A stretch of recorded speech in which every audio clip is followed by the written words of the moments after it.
So once you've gotten your supplies, now would be the time to read through the sections, What is Knitting Anyway, Knitting versus Crochet, and the History of Knitting.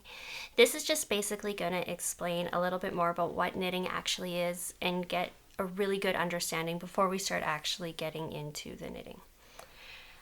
So what is knitting? Knitting is basically a fabric that we're creating, and it's by interlocking loops. So this is an example of knit fabric, and this is actually knit in bulky weight yarn like I wanted you guys to buy.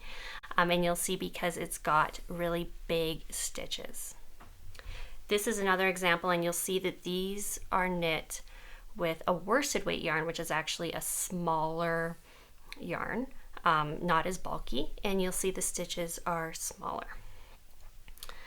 Obviously the active knitting is when we knit with our knitting needles to create this fabric, and yarn is what we use. Now there is a difference between yarn and wool, and we'll get into that, but for the purposes of right now, yarn is what we're using, knitting needles is what we're using to create knit fabric. So knitting versus crochet. Now the reason I put this in here is because a lot of people do get confused about what the difference is. They both use yarn, they both use needles.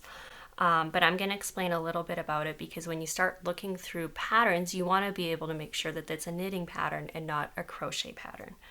So the difference between knitting and crochet, like I said, knitting is, you'll see they're kind of like little V's. The telltale sign that it's a knitting fabric.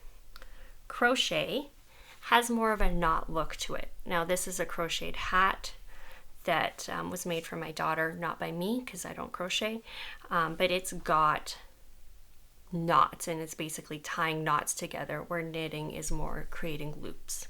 Crochet is made with a crochet hook, and knitting is made with knitting needles. Now I have put an exercise out there today that I would like you guys to complete if you have some time, which is some pictures of knitting and crochet to get you used to seeing the two and knowing the difference. So definitely complete that when you have a chance.